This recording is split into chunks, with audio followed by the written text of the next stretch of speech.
Aujourd'hui, on va parler de SSD. Pas de CHSLD, mais par ici, oui, mais de SSD. OK? Et j'aimerais vous tourner avec moi dans Juge. Juge, chapitre 2. Juge, chapitre 2. Et au verset 6, on va lire ensemble d'abord le texte, et ensuite, Josué renvoya le peuple, et les enfants d'Israël allèrent chacun dans son héritage pour prendre possession du pays. Le peuple servit l'Éternel pendant toute la vie de Josué et pendant toute la vie des anciens qui survécurent à Josué et qui avaient vu toutes les grandes choses que l'Éternel avait faites en faveur d'Israël. Josué, fils de Nun, serviteur de l'Éternel, mourut, âgé de 110 ans. On l'ensevelit dans le territoire qu'il avait eu en partage, à Timnath-Hérès, dans la montagne d'Éphraïm, au nord de la montagne de Gaash. Toute sa génération fut recueillie auprès de ses pères, et il s'éleva, après elle, une autre génération qui ne connaissait point l'Éternel, ni ce qu'il avait fait en faveur d'Israël. Les enfants d'Israël firent alors ce qui déplaît à l'Éternel, et ils servirent les Baals. Ils abandonnèrent l'Éternel, le Dieu de leur père, qui les avait fait sortir du pays d'Égypte, et ils allèrent après d'autres dieux, d'entre les dieux des peuples qui les entouraient, et se prosternèrent devant eux, et ils irritèrent l'Éternel. Ils abandonnèrent l'Éternel, et ils servirent Baal et les Astartés. La colère de l'Éternel s'enflamma contre Israël. Il les livra entre les mains des pillards, qui les pillèrent. Il les vendit entre les mains de leurs ennemis d'alentour. Ils ne purent plus résister à leurs ennemis. Partout où ils allaient, la main de l'Éternel était contre eux pour leur faire du mal, comme l'Éternel avait dit, comme l'Éternel le leur avait juré. Ils furent ainsi dans une grande détresse. L'Éternel suscita des juges afin qu'ils les délivrent de la main de ceux qui les pillaient. Mais ils n'écoutèrent pas même leurs juges, car ils se prostituèrent à d'autres dieux, se prosternèrent devant eux. Ils se détournèrent promptement de la voie qu'avait suivie leur père, et ils n'obéirent point comme eux au commandement de l'Éternel. Lorsque l'Éternel leur suscitait des juges, l'Éternel était avec le juge, et il les délivrait de la main de leurs ennemis pendant toute la vie du juge, car l'Éternel avait pitié de leurs gémissements contre ceux qui les opprimaient et les tourmentaient.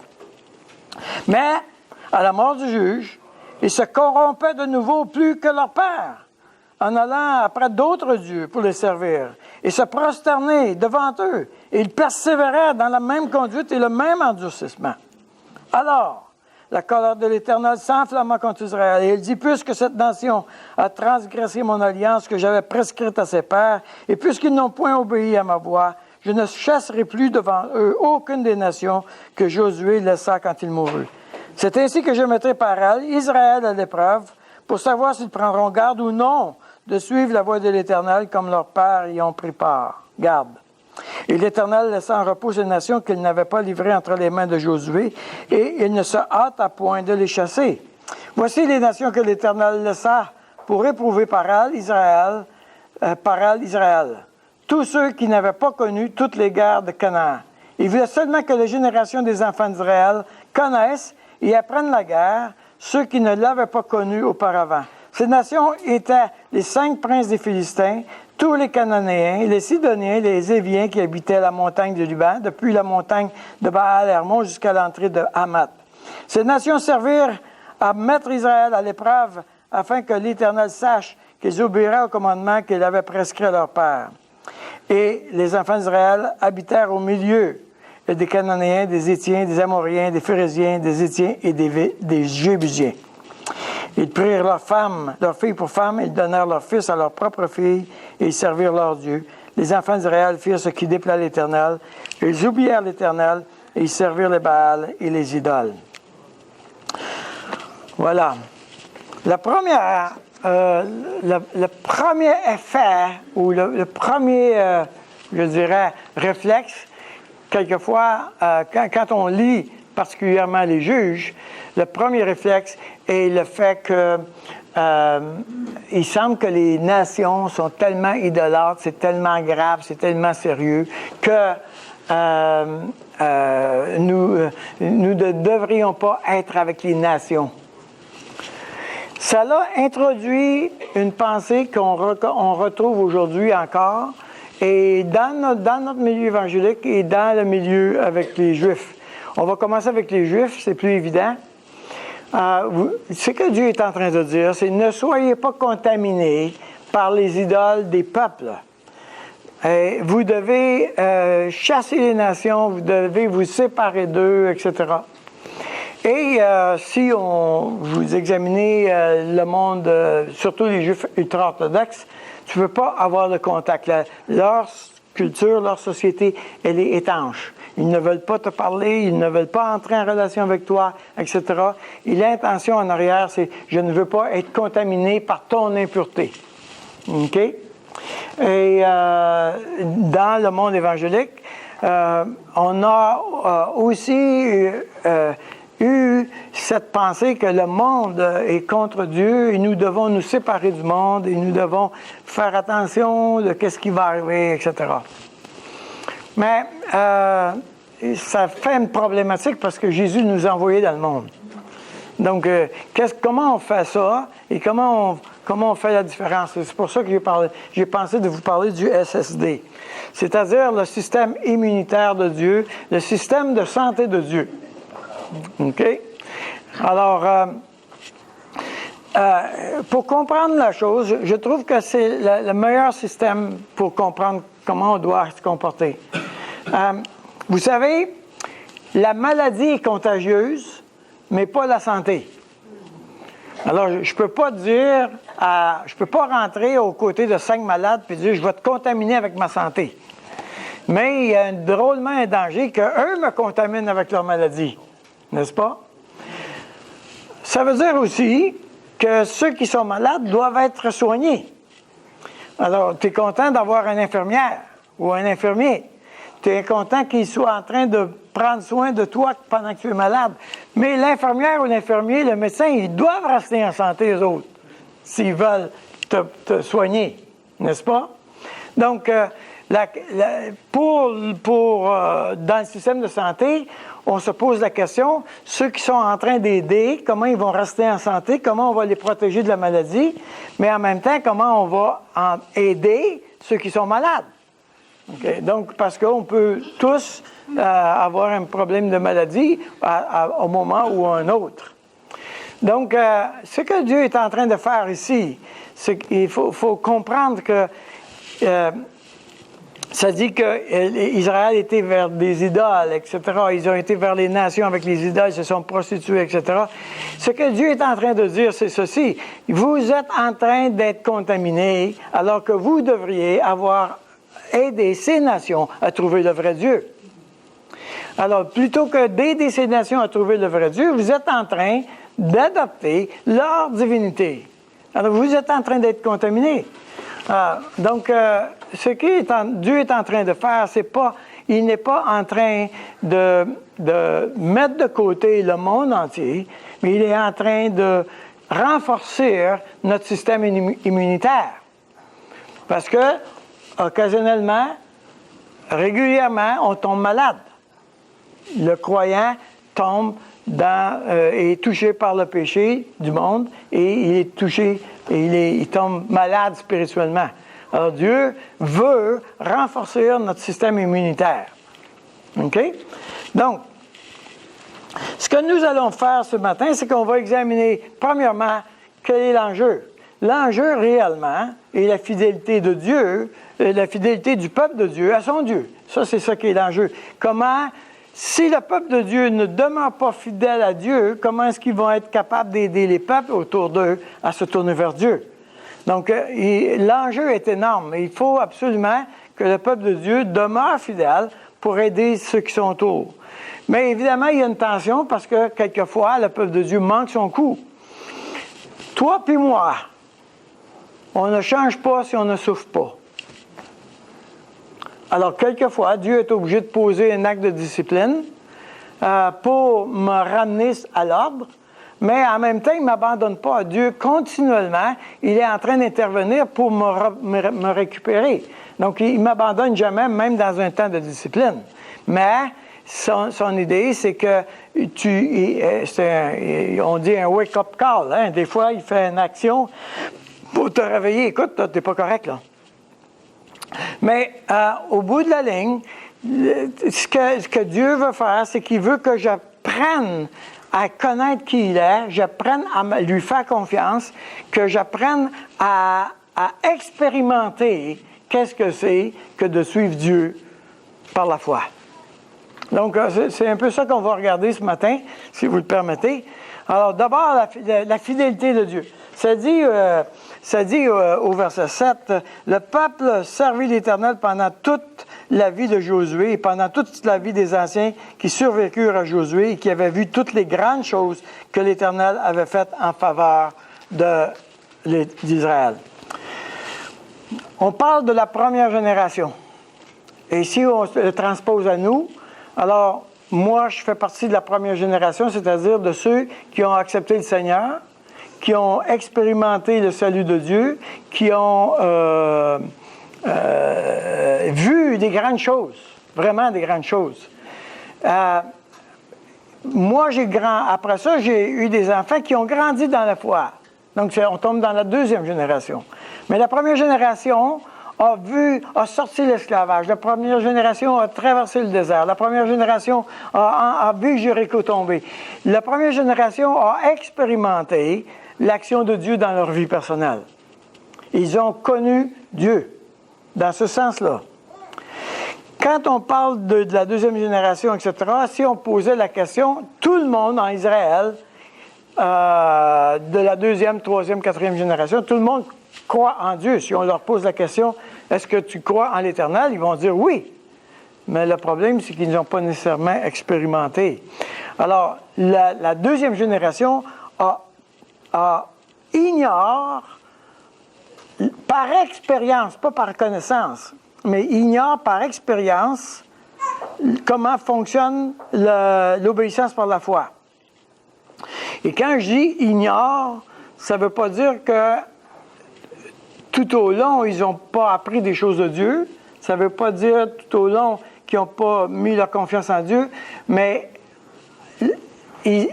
la deuxième génération, et là je parle de nos enfants, ils ont surfé en grande partie sur notre foi à nous. Et ils nous ont imités. Papa fait ça, maman fait ça, je vais faire ça. Okay? Donc, il y a une place où la deuxième génération est en train d'imiter les parents, même accepter le Seigneur, c'est formidable. Mais quand il a dû y avoir des batailles réelles, les vrais enjeux, c'est à découvrir pour eux. Donc, la deuxième génération a un certain élément d'ignorance. Verset 10. Toute sa génération fut recueillie auprès de ses pères et s'éleva après une autre génération qui ne connaissait point l'Éternel et ni ce qu'il avait fait en faveur d'Israël. Alors, pas qu'ils ne peuvent pas nommer, c'est pas qu'ils ne peuvent pas dire, on ne sait pas ce que Dieu a fait avec Israël. Ils sont capables de dire, ils ont été délivrés d'Égypte, ils sont capables de dire qu'ils ont marché dans le désert, ils sont capables de parler de la manne, ils sont capables de parler de tout ça. OK? Alors, quand on parle de connaissance, on parle de cette expérience intime, relationnelle avec quelqu'un. Ni ce qu'il avait fait en faveur d'Israël d'un point de vue expérimental, évidemment. Les enfants d'Israël firent alors ce qui déplaît à l'Éternel et servirent les Baals. Dans d'autres versions, c'est écrit « Les enfants d'Israël firent ce qui est mal ». Alors, c'est vraiment intéressant que le mal, dans ce texte-là, est décrit comme étant un acte idolâtre. Alors, c'est pas « Ah, t'as volé, t'as menti, t'as tué ». Non, t'as été vers des idoles. Okay? La nation fit ce qui est mal. Est-ce qu'il ne volait pas, il ne mentait pas, etc.? Mais oui. Mais du point de vue de Dieu, l'injure suprême était, vous allez vers les idoles. Donc, comment est-ce que le peuple va continuer? Ils abandonnèrent, verset 12, là, ils abandonnèrent l'Éternel, le Dieu de leur père, qui les avait fait sortir du pays d'Égypte, et ils allèrent après d'autres dieux, d'entre les dieux des peuples qui les entouraient, ils se prosternèrent devant eux, ils irritèrent l'Éternel. Ils abandonnèrent l'Éternel et ils servirent Baal et les Astartés. Donc, la deuxième génération expérimente d'autres choses qu'une foi complète envers l'Éternel. Donc, il y a une tension. Il y a une tension énorme là, et la tension qui vient là, c'est une offense, l'infidélité. L'infidélité. Verset 12. Ils abandonnèrent l'Éternel, le Dieu de leur père, qui les avait fait sortir d'Égypte, et ils allèrent vers d'autres dieux, d'entre les dieux des peuples qui les entouraient, ils se prosternèrent devant eux. Donc, une chose là. Ensuite, au verset 17, ils se prostituèrent. Donc, l'infidélité spirituelle. C'est-à-dire, et là, le texte de la Bible nous emmène dans l'illustration de la prostitution. Maintenant, ça c'est intéressant. C'est qui est prostitué? Est-ce que c'est l'idole qui est la prostituée ou c'est le peuple qui est la prostituée? Le peuple. Le peuple est le prostitué. Le peuple se prostitue à l'idole. Ça veut dire, OK, si on prend le langage aussi, l'analogie de la prostituée donne son corps à aucune relation ou aucun... elle donne son corps pour les avantages, mais le client s'en fout d'elle. Il n'a pas l'intention de lui faire du bien, il n'a pas l'intention de prendre soin d'elle. Non. La prostituée, elle est totalement à la merci et elle est un objet. Quand le peuple de Dieu se prostitue à une idole, il fait exactement la même chose. L'idole n'a pas l'intention de lui faire du bien, elle n'a pas l'intention de prendre soin de lui ou de moi, et je me prostitue, c'est-à-dire que je suis en train de chercher un avantage en faisant ce qu'il veut. Autrement dit, par exemple, si je cherche à être approuvé des autres, tiens. Alors, mon idole, c'est l'approbation des autres. Alors, qu'est-ce que je vais faire pour être approuvé des autres? Alors, je ne dirai jamais non. Je vais toujours dire oui tout le temps. Je vais me poser la question, qu'est-ce que je peux faire pour que l'autre m'aime? Autrement dit, je suis en train de poser des actions en vue d'acheter l'approbation de l'autre. Je me prostitue, je livre ma vie entre les mains de l'idole. Vous me suivez? Alors, ce que Dieu est en train de dire, c'est j'ai mal de ce que tu livres ta vie dans les mains d'un idole, alors que si tu donnes ta vie à moi, je te ferai du bien. Je prendrai soin de toi. Je veux te construire dans ta vie. Je ne veux pas te retirer tous les avantages que je peux avoir de toi, mais je veux que toi, tu aies des avantages de moi. Et Dieu, on va le voir un peu, il vient en colère.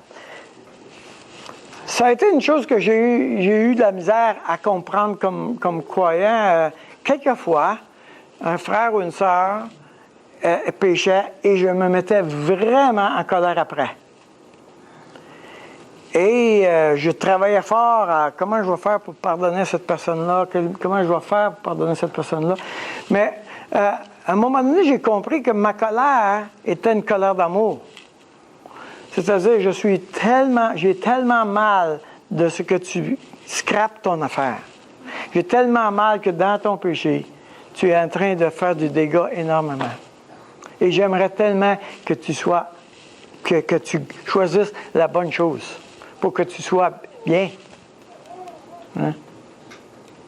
Et quelquefois, je suis vraiment en colère après un croyant ou une croyante qui fait un mauvais choix, qui choisit l'idole avec tous les dégâts que ça implique.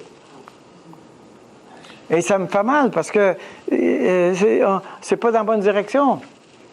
Et au bout de la ligne, elle va payer le prix de ça.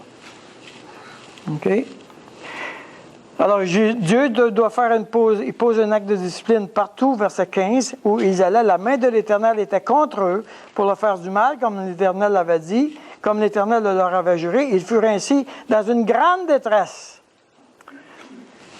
Comme j'ai dit quelquefois, la seule manière de retomber sur nos pieds, c'est la souffrance. Alors, Dieu pose un acte de discipline qui va être, oui, ça va être souffrant, mais avec l'idée de me ramener, pas avec l'idée de me détruire, pas avec l'idée qu'il va me démolir, ou avec l'idée de me venger, de se venger. Il pose un acte de discipline pour me ramener comme le père ou la mère pose un acte de discipline envers l'enfant, par amour, avec l'idée, hey, retombe sur tes pieds, c'est pas par là qu'il faut aller. Donc, il y a un acte de discipline là. Les nations ne sont pas notre ennemi. OK? Et les autres ne sont pas notre ennemi. Dieu est en train de les utiliser dans ma vie.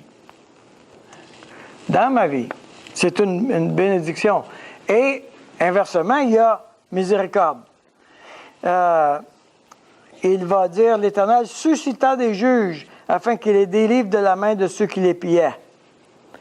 Mais il n'écouta même pas leur juge. Ce qu'il est en train de dire, c'est « Je vous discipline, mais je pose des actions aussi pour t'en sortir.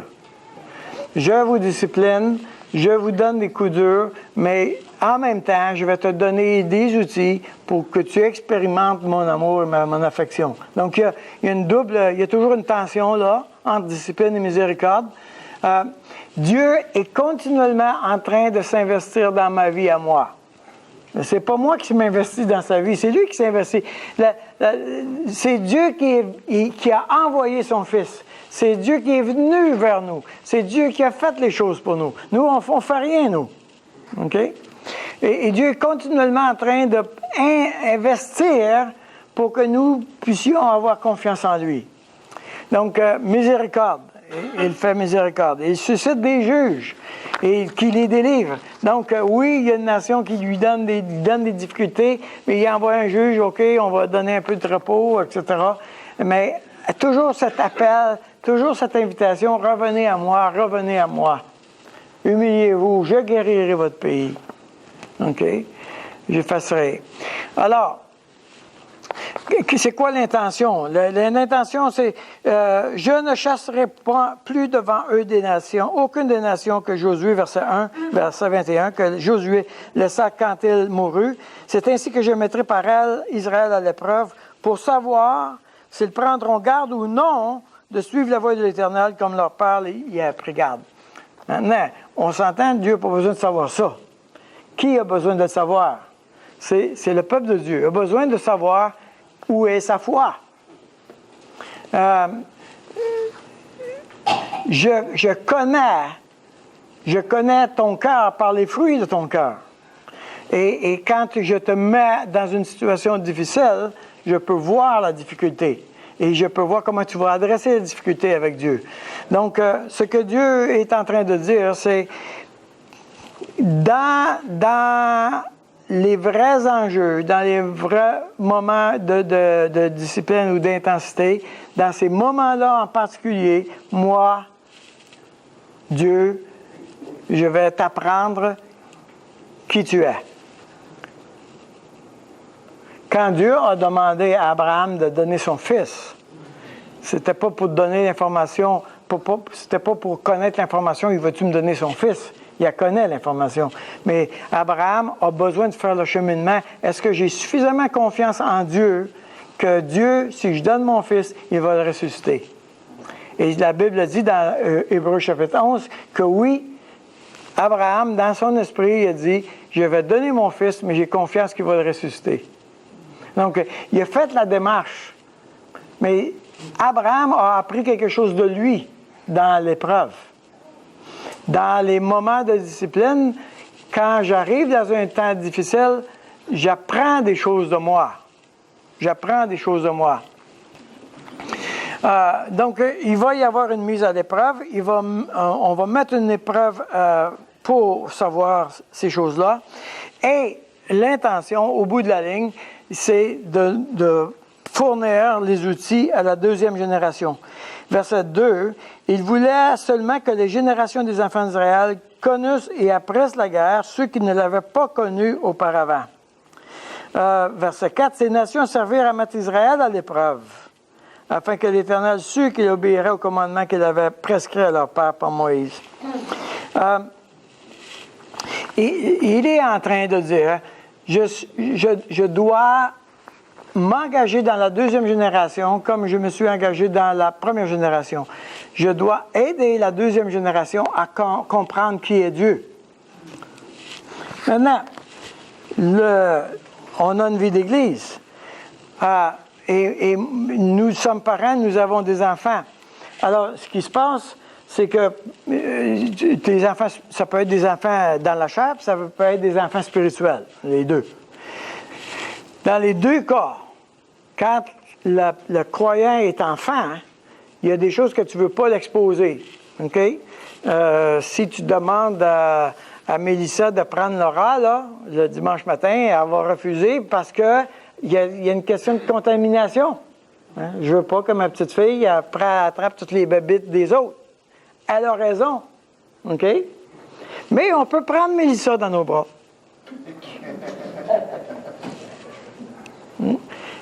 Alors, pourquoi? Parce que l'enfant n'a pas le même degré d'anticorps que le parent.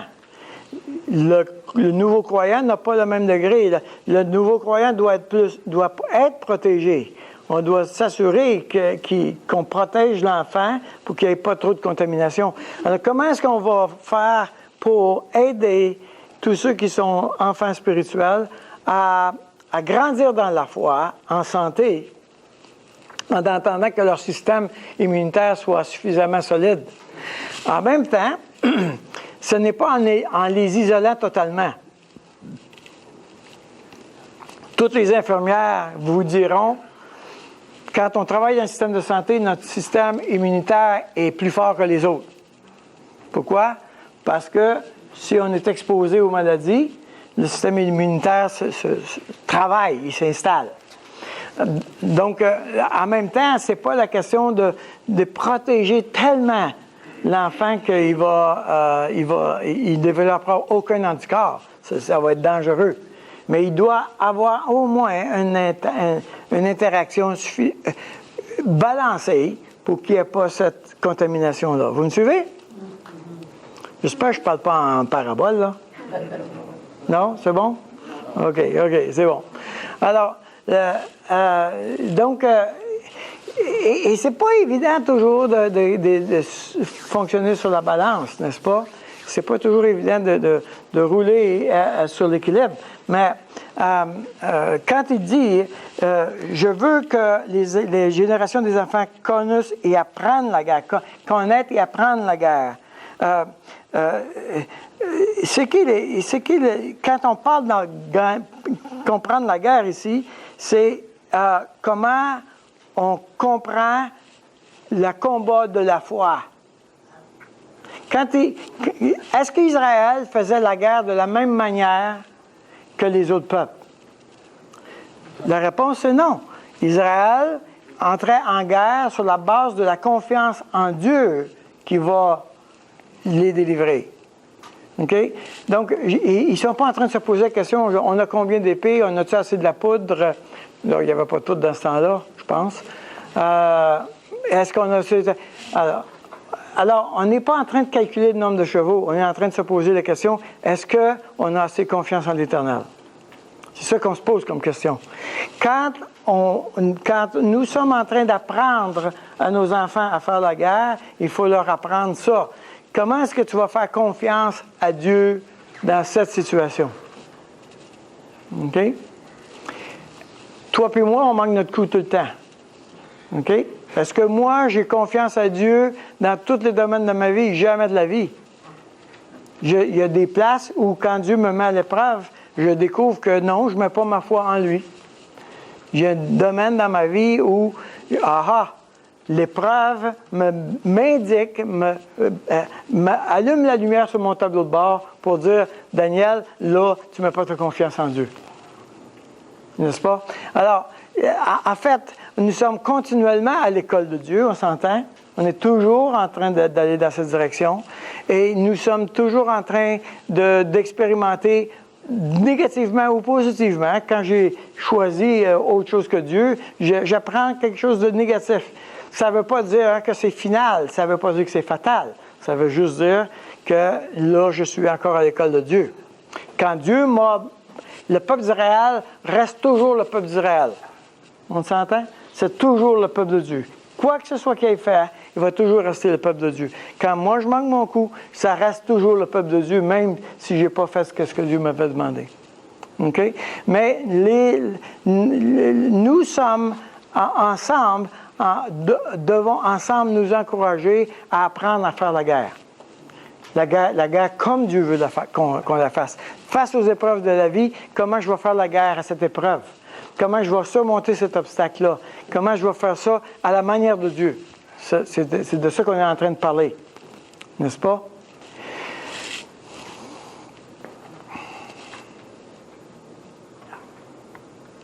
Là, j'ai quelque chose à vous demander qui va vous demander que vous soyez gracieux.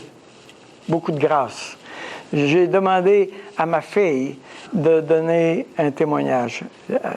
Nous avons eu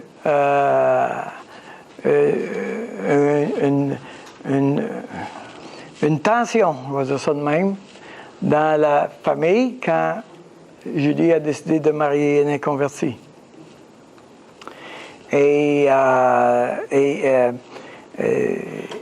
Ça n'avait rien à voir avec le genre. C'est un super de bon gars, un bon Jack. Ça n'avait rien à voir.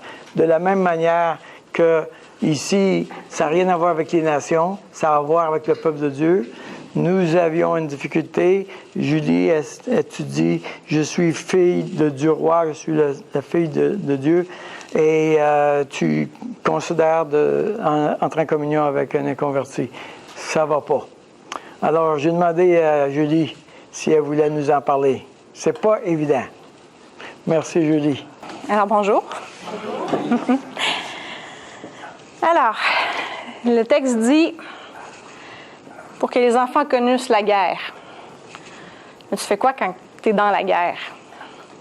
Tu cherches à la régler, la guerre. Puis, oui, moi, j'ai compté les chevaux. Moi, dans ma vie, je suis arrivée devant une situation où tout ce que j'avais appris dans l'Église, tout ce que j'avais expérimenté avec Dieu, suffisait pas à répondre à la situation. Ça répondait pas à la paix, ça répondait pas au futur, ça répondait pas à mes inquiétudes. Puis c'était ma guerre. Puis j'étais vraiment pris dedans. Vraiment. Mon ennemi, c'était que Dieu ne prendra pas suffisamment soin de moi pour pourvoir à une famille. Puis je vais mourir toute seule, puis on va me retrouver parce que je ne sens pas bon, comme on entend des fois à la nouvelle. Puis devant cet ennemi-là, je n'avais rien à faire. Ça s'en venait. Ça s'en venait. Puis, j'ai décidé de prendre les choses en main. J'ai décidé que, ouais, OK, regarde, on fait pas la file pour moi. Hein. Ils sont pas nombreux, les prétendants, à vouloir de moi, parce que ça a l'air que j'ai un peu de caractère aussi. Ça fait peur, ça, du caractère. Puis là, mais j'avais un jeune homme qui était prêt à prendre soin de moi, qui avait des belles valeurs, qui était prêt à me donner le futur que je voulais. Fait que oui, j'ai fait une alliance avec les nations pour régler ma guerre. Et de cette alliance-là, comme tous les choix dans nos vies, il y a des conséquences. Il y en a des bonnes, puis il y en a des mauvaises. Et dans ma vie de couple, au début, c'est pas facile. C'était pas facile parce que je considérais toujours que j'avais fait le bon choix. Que Dieu ne savait pas cette exigence-là dans la Bible quand il l'avait mis. Dieu, il ne comprenait pas que c'était pas si pire que ça, franchement. Là. Moi, j'étais mariée avec un inconverti, j'étais mariée avec les nations, puis il était plus vertueux que certains chrétiens. Parce que Simon a un sens de l'éthique très élevé. Beaucoup plus que peut-être bien d'entre nous dans cette salle. Fait que moi, j'étais comme, mais Dieu, tu dis de ne pas se marier avec les nations, là, mais en réalité, les nations sont très bonnes. Là. Et tant et aussi longtemps que j'ai été accrochée à cette idée-là que Dieu, tu as tort, ben dans mon couple, ça allait pas. Et quand je vous dis que ça allait pas, ça allait vraiment pas. Même que des fois, j'ai eu peur pour ma vie. Ça allait pas. Puis un jour, après avoir souffert, après avoir pas écouté les juges, les enfants d'Israël reviennent à Dieu, certains d'entre eux. Dans le texte, ça dit qu'ils font pire, mais je suis sûre que dans le peuple, il y en a quelques-uns qui ont dit « OK, Dieu, on va le prendre au sérieux. » là. Ceux-là, on ne les entend pas dans le texte, mais il y en avait, c'est certain. Puis moi, je dis « OK, Dieu, je vais te prendre au sérieux. » Puis il a fallu que je fasse face à mon ennemi parce qu'il était toujours là. Pour m'apercevoir que c'était un mensonge dans ma vie et aussi ce qu'on appelle un mensonge gardien, c'est-à-dire que j'ai érigé toutes mes défenses par rapport à ce mensonge-là. Dieu ne prendra pas vraiment soin de moi. Alors que c'est faux. Il est venu pour moi. Alors, tranquillement, un peu vite, j'ai appris à l'école de Dieu que Dieu prend soin de moi dans les petites choses. Et aujourd'hui, je suis d'accord avec Dieu. Oui, c'était pas la bonne décision. Il n'aurait pas fallu que j'aille à la guerre avec mes chevaux, il aurait fallu que je te fasse confiance puis que j'attende que tu vas vraiment prendre soin de moi. Alors aujourd'hui, oui, je suis d'accord à dire que si Dieu dit de ne pas se marier avec les nations, c'est parce qu'il y a une bien bonne raison. Il y a une bien bonne raison. C'est difficile, ça ne fonctionne pas. Puis même aujourd'hui, maintenant que j'ai fait la paix avec Dieu, dans mon couple, ça va beaucoup mieux. Mais comme mon père le disait, il y a des fois où je vis de la colère d'amour. Parce que je vois mon mari se battre avec un principe spirituel. Je l'ai la clé qui va le rendre libre, mais je ne peux pas lui donner. Alors, il faut que je sois témoin de ses batailles, puis que je prie pour lui, puis c'est tout ce que je peux faire. Puis c'est dans ma famille, puis c'est comme ça. Alors aujourd'hui, oui, Dieu est grand. Dieu prend soin de moi. Et Dieu a un plan pour Simon. Puis je vais devoir attendre que ça se réalise. Alors, voilà. La deuxième génération a besoin de le vivre aussi. Je ne souhaite pas de le vivre aussi intense que ça. Hein, on peut faire des expériences moins douloureuses.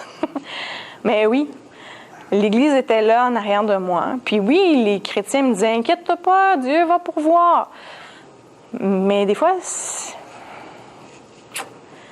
pas assez. Des fois, c'est pas assez. Fait que quand un frère ou une sœur vient, surtout la deuxième génération, puis vous les voyez lutter, soyez patients aussi avec eux parce qu'ils n'ont pas vécu les conquêtes de Jéricho comme vous. Hein? Vous êtes passés de l'esclavage à la liberté, puis ça a fait une grosse différence. Nous, on vit dans vos fruits. On la voit pas tant que ça, la différence. Pour nous, c'est « Ah, ouais, Dieu est là, OK. OK, il prend soin de moi. Oui, OK, il fait des choses dans ma vie, mais c'est tellement pas suffisant, c'est tellement pas si blanc, noir, que des fois, on s'y perd un peu plus. » Alors, voilà. Merci, Julie.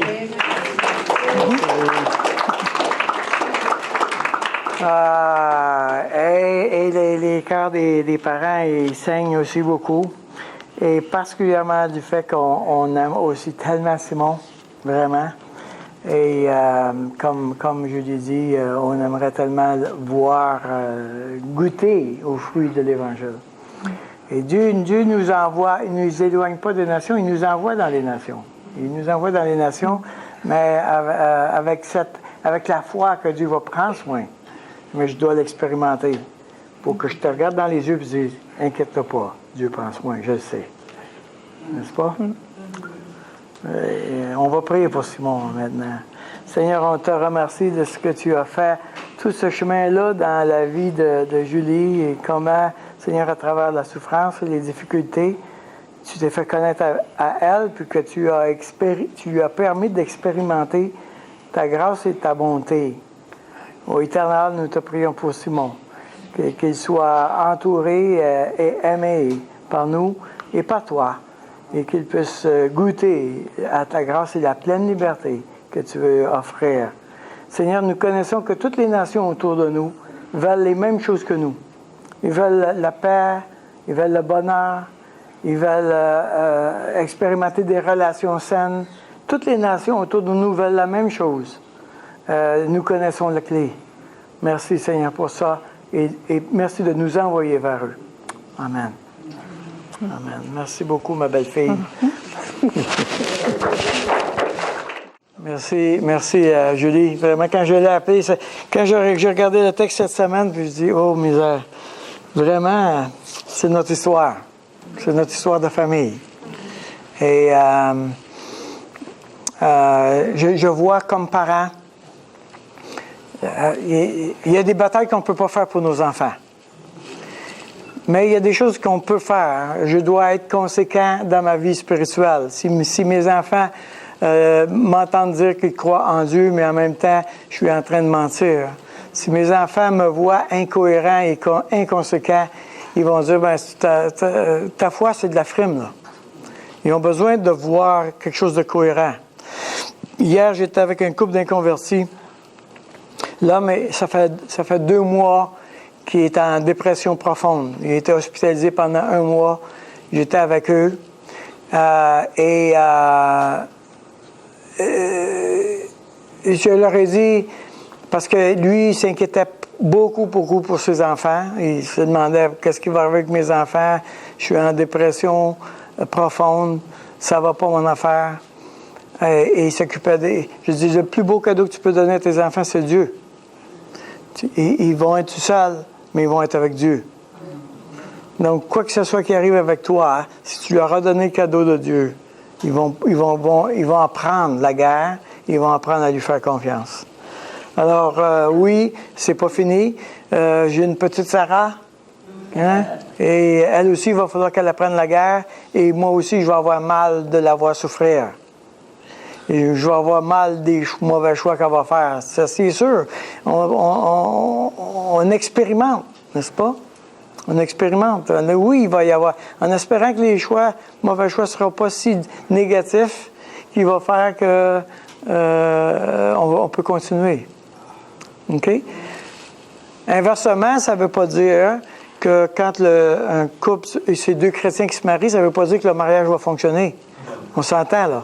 On n'est pas en train de trouver la formule du mariage parfait. C'est pas ça qu'on est en train de dire. On est en train de dire, je dois expérimenter comment la confiance en Dieu fonctionne. Et si ces 2 jeunes chrétiens, tiens, ça c'est le plus bel exemple, si ces 2 jeunes qui ont grandi dans l'Église, 2 jeunes chrétiens qui se marient, eux autres vont avoir des combats encore et beaucoup de souffrance dans leur couple pour expérimenter la foi. Et ils peuvent manquer leur coup. Et puis ça peut finir par une catastrophe. Donc, on n'échappe pas à apprendre la guerre. On n'échappe pas à apprendre les batailles et comment on va traverser la bataille. Et on va tous la vivre, nous et eux. Alors, comment est-ce qu'on peut vraiment s'équiper pour ça? Ça va? Alors, Dieu voulait seulement que les enfants de la 2e génération expérimentent la mise en pratique de la foi dans le combat de la vie. C'est ça qu'il voulait. Alors, il a gardé les nations, il a gardé les gens sous pression parce qu'il fallait apprendre ça. Il fallait que le système immunitaire ait suffisamment à se battre contre la bactérie. J'espère que c'est ça que je dis, que c'est correct. Les virus et les bactéries, je ne sais jamais comment on se m'en fout, là. T'sais, on est malade. OK? Le point. Il y a un système immunitaire qui doit se construire. Et ça va être à travers la souffrance et à travers la guerre, à travers l'opposition et les difficultés de la vie. Yeah. Alors, on parle du SSD, du système de santé de Dieu. C'est un autre système. Avez-vous votre carte? La carte du SSD, on va en produire. On va tester votre système immunitaire, puis si ça va bien, on te donnera une carte. Habituellement, tu as ta carte à ton baptême. Hein? On va prier. Éternel Tout-Puissant, nous te confions ce temps. Nous te confions tout ce qui est... Nous te confions nos réflexions, nos pensées. Nous te confions ce que tu nous donnes dans ta parole. Et puissions-nous apprendre de toi à te faire confiance. Tu ne veux pas qu'on livre nos vies à des idoles qui veulent nous utiliser. Tu ne veux pas qu'on livre le meilleur de nous à des idoles qui n'ont rien à voir avec nous. Il s'en fout de nous. Il s'en fout complètement. Et Seigneur, toi, tu veux prendre soin de nous et tu as mal quand on va ailleurs. Alors, oh Dieu Tout-Puissant, merci pour ton amour et merci pour ta persévérance. Tu nous lâches jamais. Seigneur, merci pour tout. Amen. Bonne fin de demeure encore tout au long de ce jour.